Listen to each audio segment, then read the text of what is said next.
Teka-teki siapa yang mengisi posisi Menteri Pemuda dan Olahraga Republik Indonesia akhirnya terjawab. Kemarin, Presiden Republik Indonesia Prabowo Subianto melantik Erick Thohir sebagai Menteri Pemuda dan Olahraga yang baru menggantikan Dito Aryo Tejo.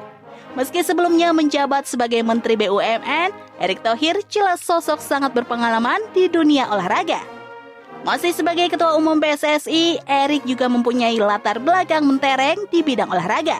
Dirinya pernah memiliki saham mayoritas di beberapa klub sepak bola dan basket dunia, hingga dipercaya sebagai Ketua Umum Komite Olimpiade Indonesia dan Ketua Panitia Pelaksana Asian Games tahun 2018 lalu. Usai dilantik, Erick mengungkapkan tak hanya fokus di bidang olahraga, namun juga memperhatikan peran kepemudaan agar bisa bersaing dan membawa harum nama Indonesia.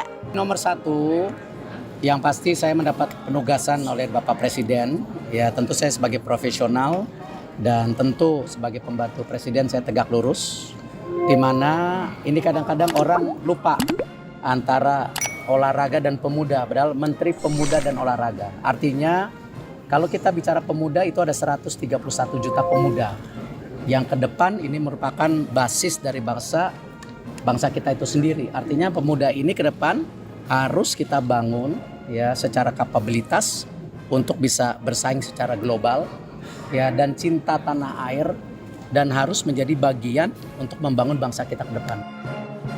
Tim Liputan Sport Today.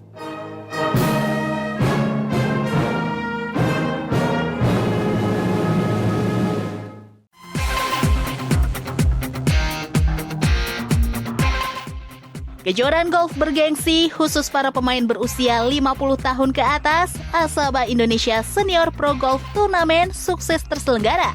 Sebanyak 84 peserta bertanding di lapangan Riverside Golf Club Kabupaten Bogor pada 17 September 2025. Turnamen Indonesia Senior Pro merupakan edisi ketiga di tahun ini yang diinisiasi oleh PGA Indonesia.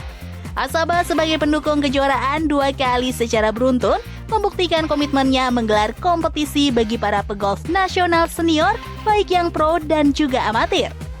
Di pentas ini, Asep Suganda berhasil membuat skor tertinggi dengan catatan 4 di bawah par. Hasil ini cukup baginya mengantarkan ke tangga juara dan berhak atas hadiah uang tunai dan juga trofi Indonesia Senior Pro.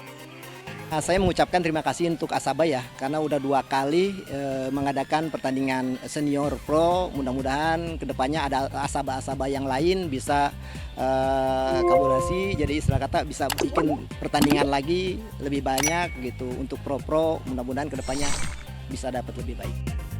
Pihak penyelenggara menegaskan kejuaraan ini ramai diminati oleh para pecinta golf tanah air, terutama mereka yang sudah memasuki kepala 50 tahun. Namun keterbatasan waktu membuat panitia harus mengatur kuota jumlah peserta agar kompetisi berjalan baik. Karena ngelihat antusiasmenya yang besar, jadi yang kedua ini pun kita sudah menolak banyak calon peserta ya, baik pro maupun amatir. Jadi yang untuk yang ketiga kita akan usahakan agak lebih besar, kita akan usahakan mungkin kalau bisa bahkan tutup lapangan ya, mungkin akan kita lakukan di Bogor Raya. Dan mungkin dengan jumlah peserta yang bisa meningkat mungkin lebih banyak lah, signifikan daripada yang sekarang. Selanjutnya, Asaba Indonesia Senior Pro Golf Turnamen rencananya akan kembali digelar pada bulan Desember mendatang di Padang Golf Bogor Raya. Tim Liputan Sport Today.